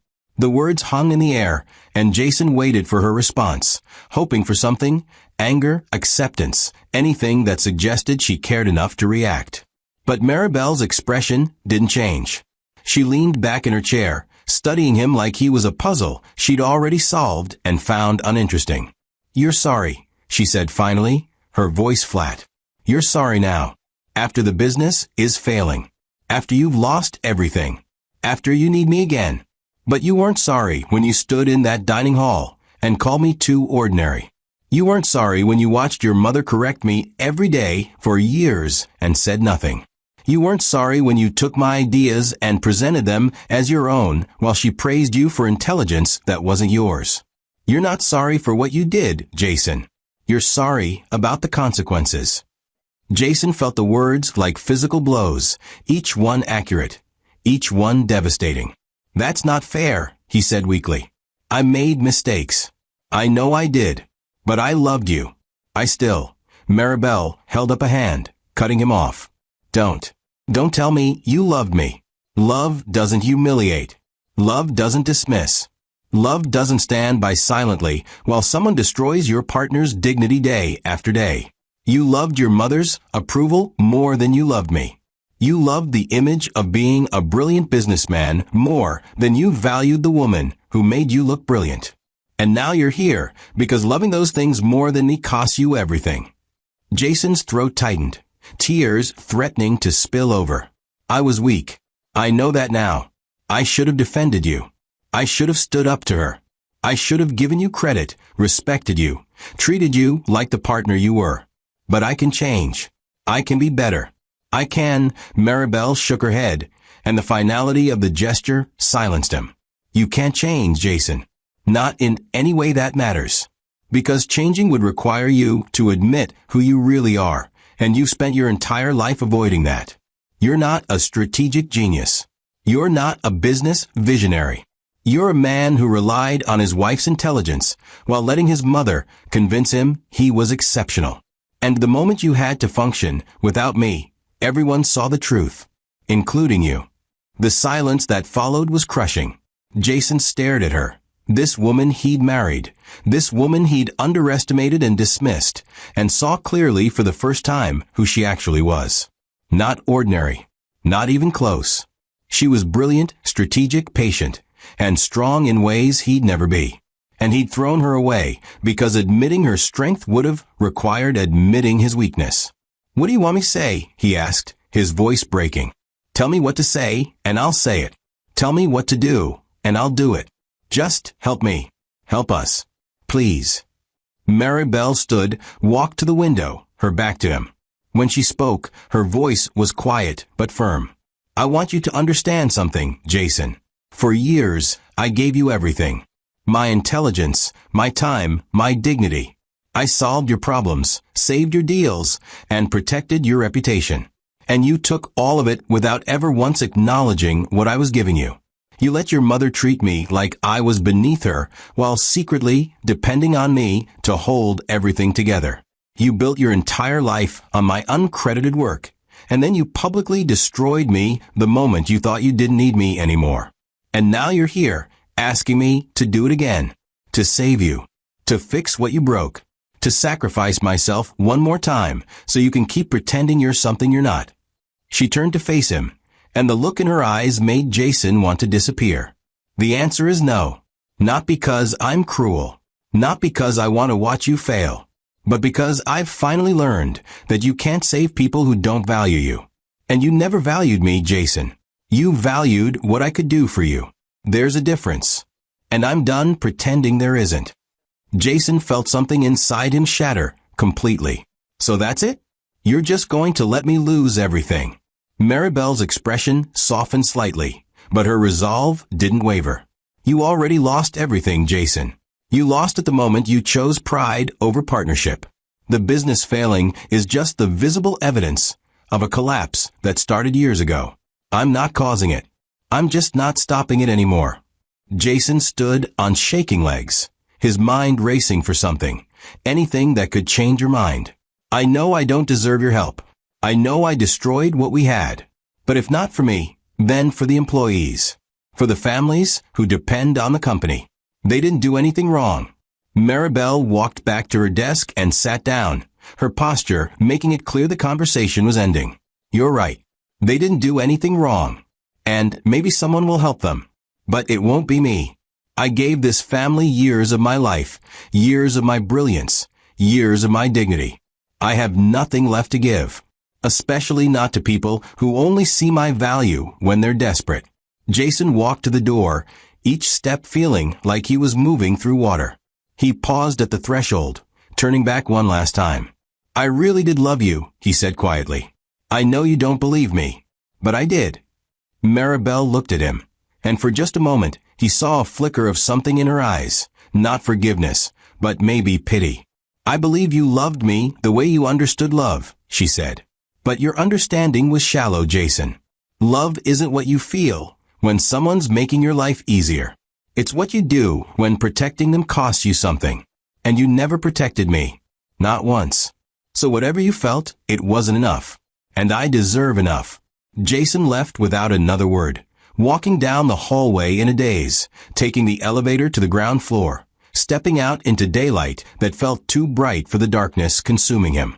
He sat in his car for a long time, staring at nothing, his mind replaying every moment, every choice, every time he'd chosen wrong. He thought about the man he'd been when he married her, confident, capable, or so he believed.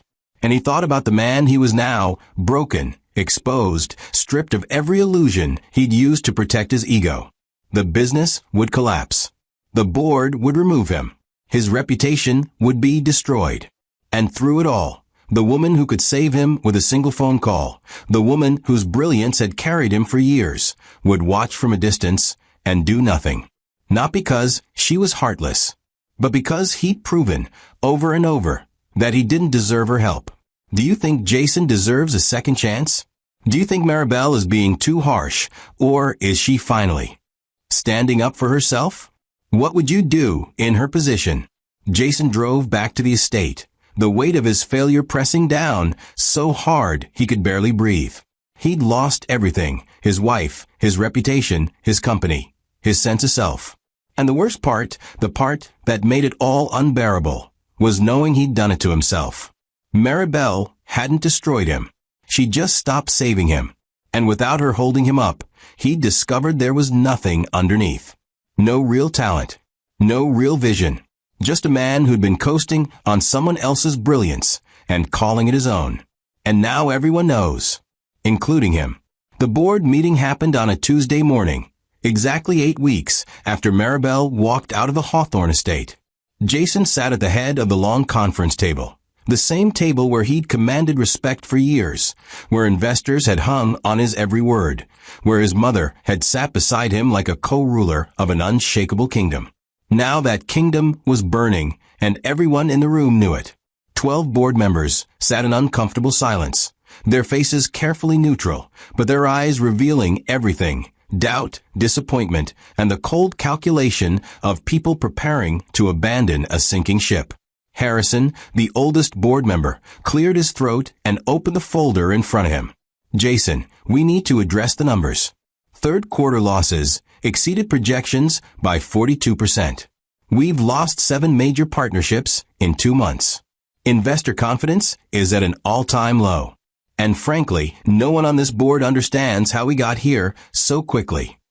Jason wanted to explain, wanted to tell them the truth about Maribel, about how every success they'd celebrated had been built on her invisible labor, about how losing her had exposed the fragility underneath. But saying that would mean admitting he'd been a fraud, that the strategic mind they trusted was never his to begin with. So he said nothing, just nodded and waited for the inevitable. Harrison continued, his voice steady but firm. The board has discussed this extensively, and we've reached a consensus. Effective immediately, you'll be stepping down as CEO. We're bringing in external leadership to stabilize operations and restructure the company. You'll remain on the board in an advisory capacity, but operational control is being transferred. The words landed like a death sentence.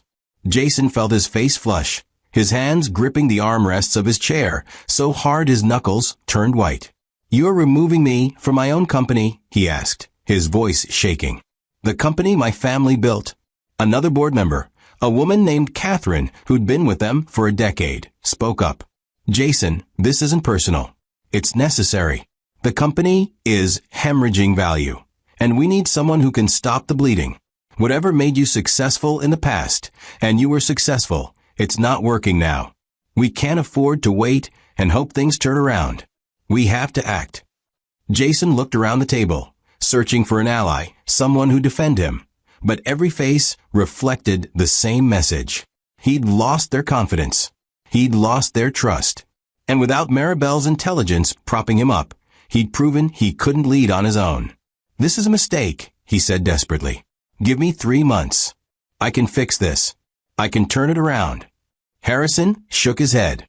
We don't have 3 months, Jason. We might not have 3 weeks. The decision is final. The meeting ended, and Jason walked out in a daze, his world collapsing around him in real time. He drove home and found his mother in the drawing room, sitting by the window with a glass of wine, her posture perfect, but her face hollow. She looked up when he entered, and he didn't have to say anything. She saw it in his eyes. They removed you, she said quietly, not a question but a statement. Jason nodded, sinking into the chair across from her. It's over, Mother. Everything we built, everything we thought we controlled, it's gone. Lenora took a long sip of her wine, her hand steady, but her eyes betraying the fear she'd been holding back for weeks. We underestimated her, she said finally, the words tasting like ash. We dismissed her, humiliated her, treated her like she was nothing. And she was everything. Jason looked at his mother, this woman who'd shaped his entire life, who'd taught him that power was about control and dominance, who'd convinced him that Maribel was beneath him. And for the first time, he felt anger toward her. You did this, he said, his voice low and bitter. You made me believe she wasn't good enough. You made me think I was brilliant and she was ordinary.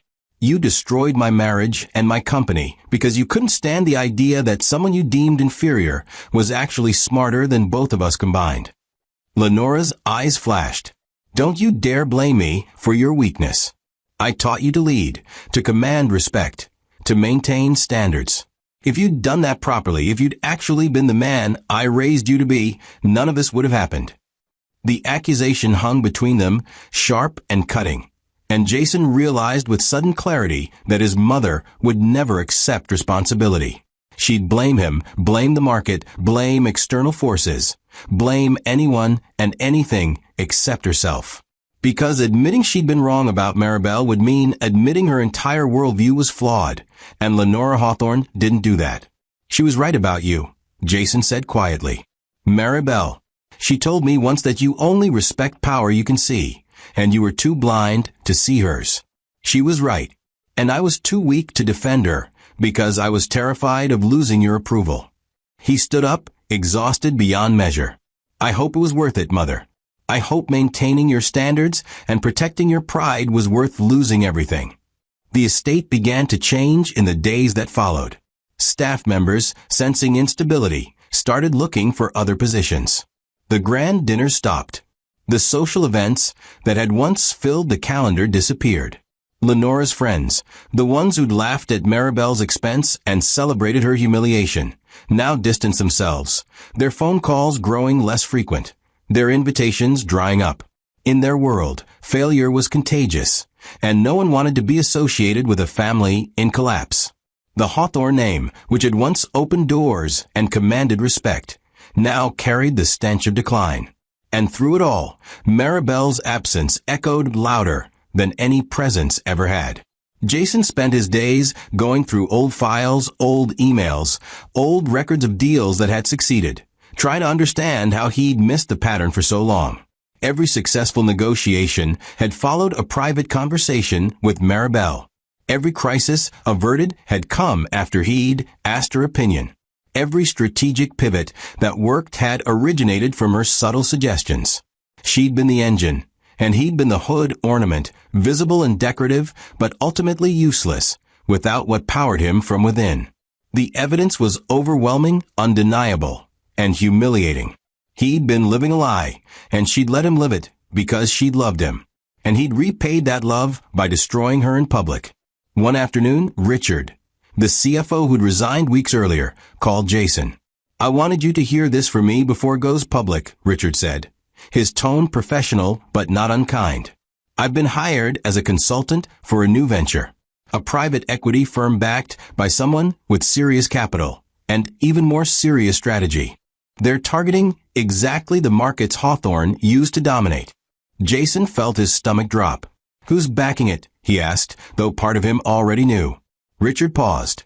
I can't say officially, but let's just say it's someone who understands the industry better than anyone gave her credit for. Someone who's been building something quietly while everyone is distracted by noise. Maribel. She wasn't just walking away. She was building something new, something better, something that would compete directly with what the Hawthornes had left. And she was doing it with the same invisible brilliance she'd used to build their empire. Except this time, she wasn't giving the credit away.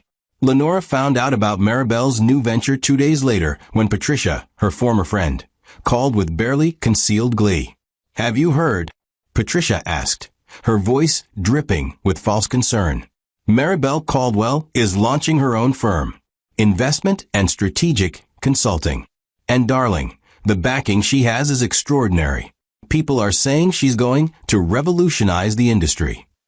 Lenora hung up without responding, her hands shaking with rage and something else, fear.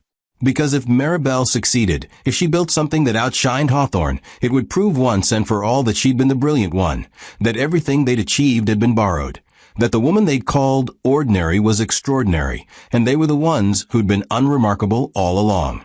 The staff at the estate began whispering. Maria, the head maid who'd laughed at Maribel's expense, now spoke her name with something close to respect. Did you hear Mrs. Caldwell is starting her own company? She said to another maid in the kitchen. And she's already got major investors lined up. Turns out she wasn't so ordinary after all. The other maid glanced nervously toward the hallway. Mrs. Hawthorne would lose her mind if she heard you say that. Maria shrugged. Mrs. Hawthorne lost her mind the day she decided Maribel wasn't good enough. Look where it got them. The conversation drifted through the house, a virus of truth that infected everyone who heard it, and slowly, inevitably, the perception shifted. The woman they dismissed was now the one people wanted to work for, invest in, align themselves with. And the family that had humiliated her was now the cautionary tale. Jason sat in his study one evening, staring at his phone, Maribel's number still saved in his contacts.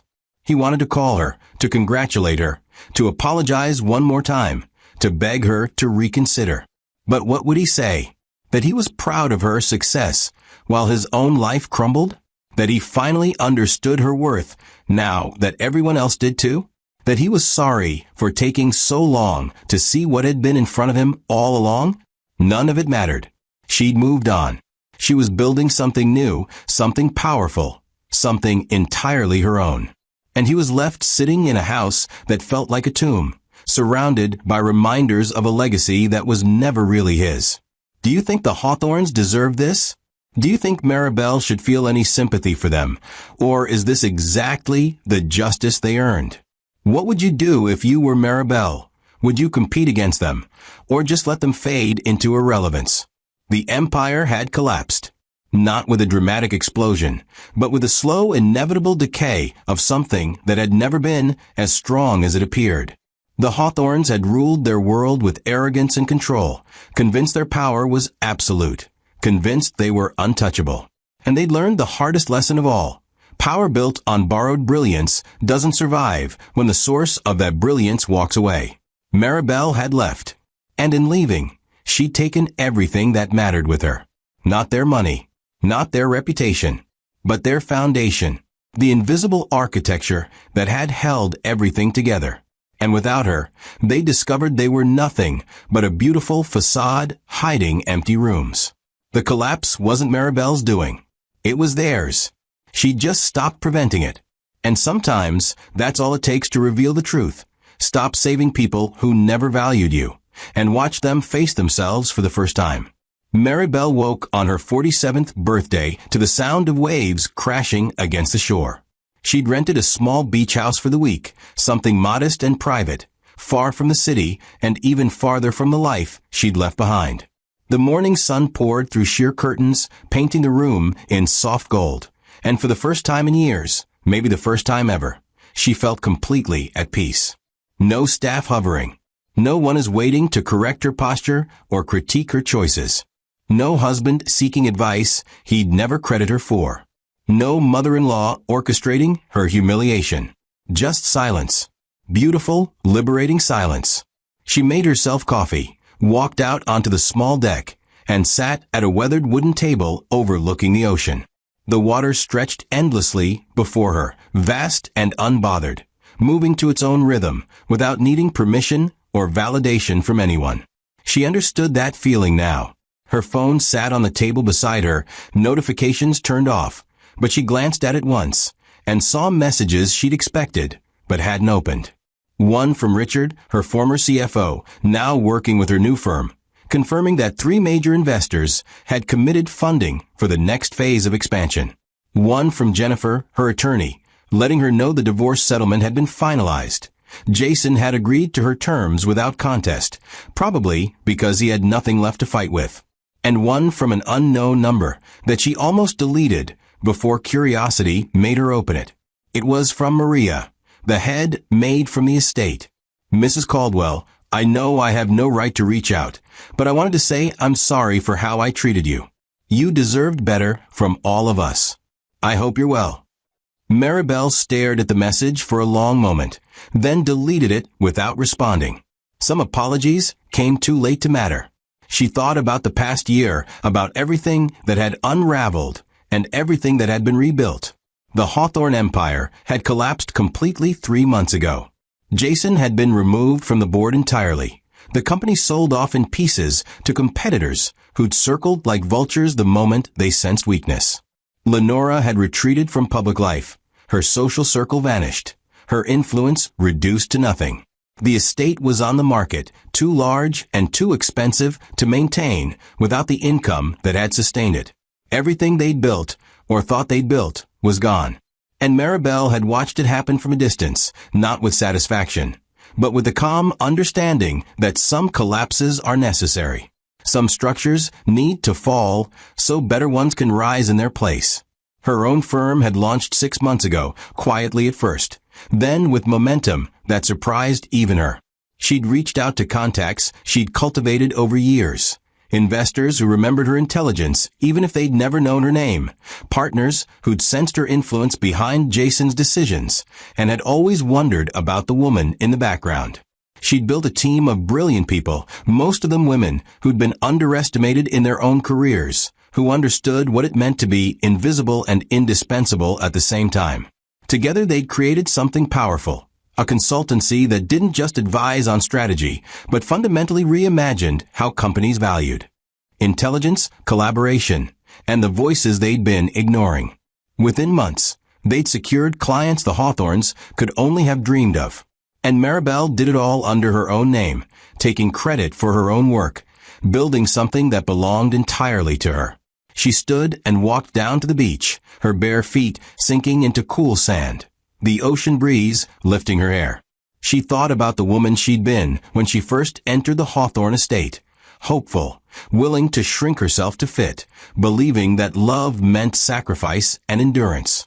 She thought about the woman she'd become over those years, hardened by humiliation, strengthened by invisibility, learning that patience wasn't weakness, but strategy.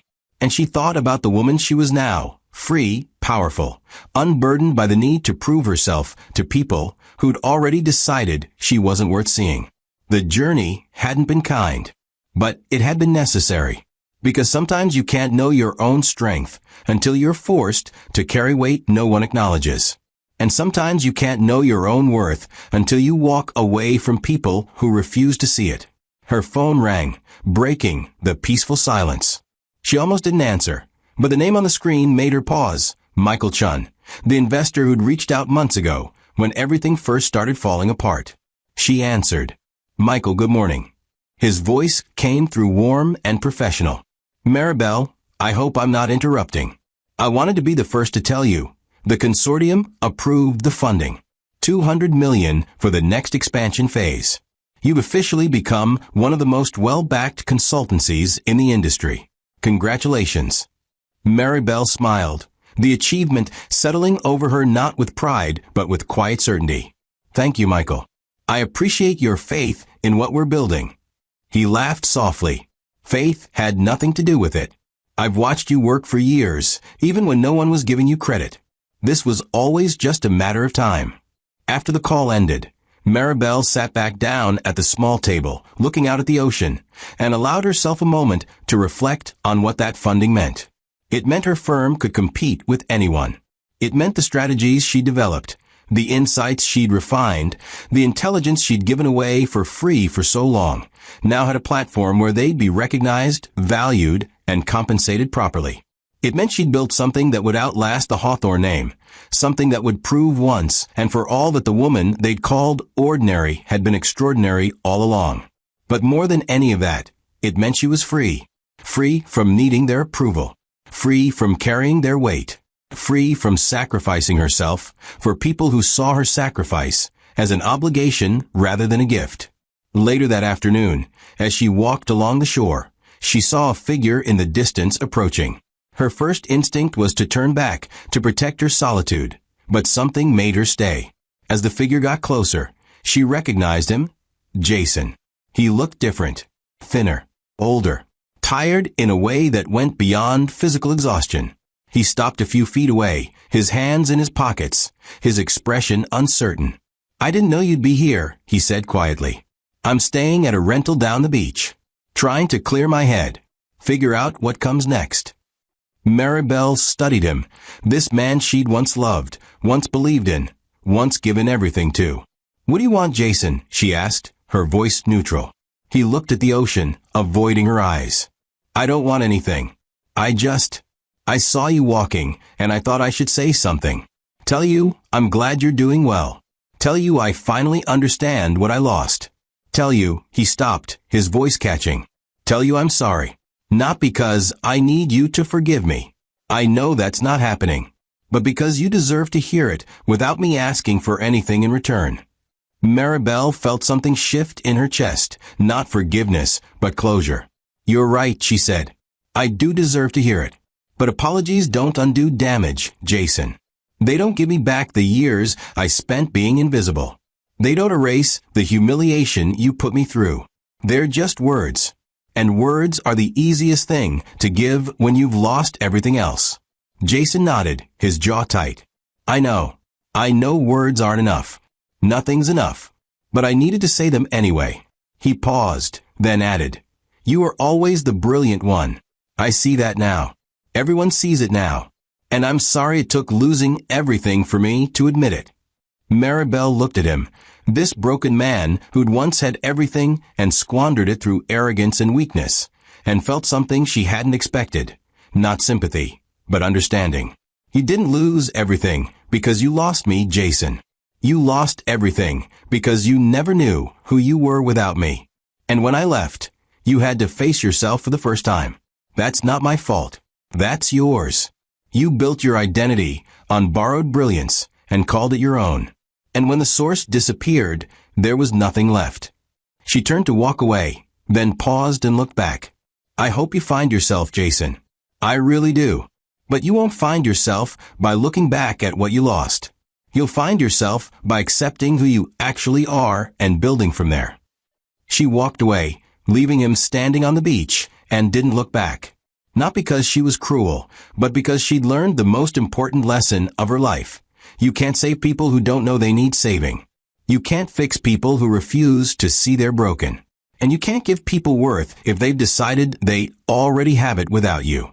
Jason would either rebuild himself or he wouldn't.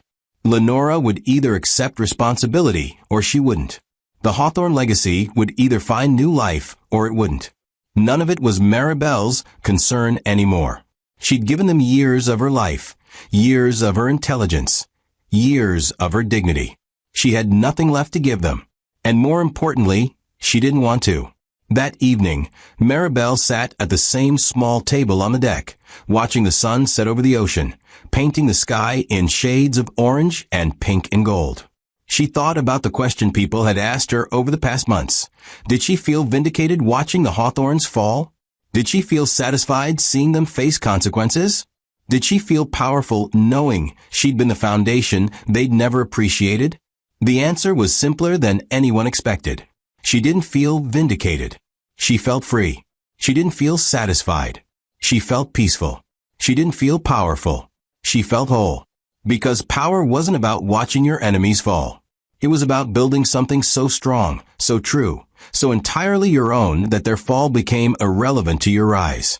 She'd spent years being told she was ordinary, being treated like she was replaceable, being made to feel like she didn't belong in a world that would have collapsed without her.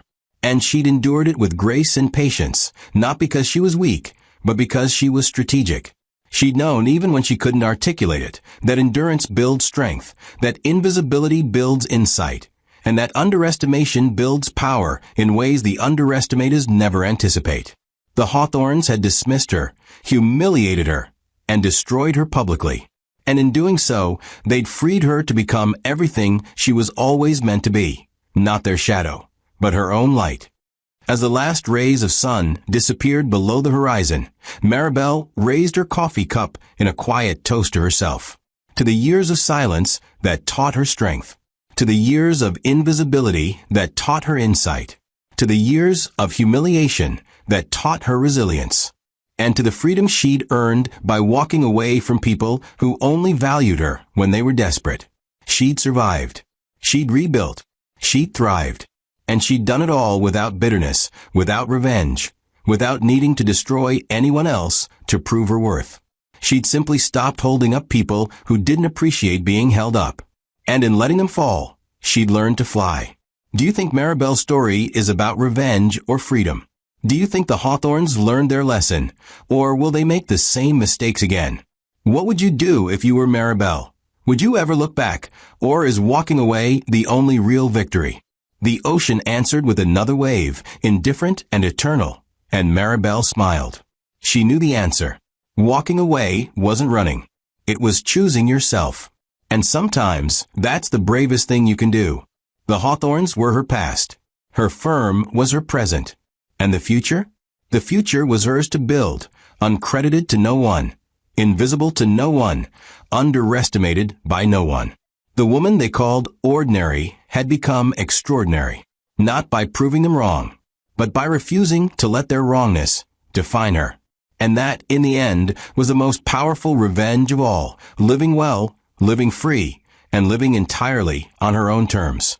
Thanks for watching. If you enjoyed the story, please drop the subscribe button and turn on the notification bell on, and also drop a comment telling us the part of the story you enjoyed most.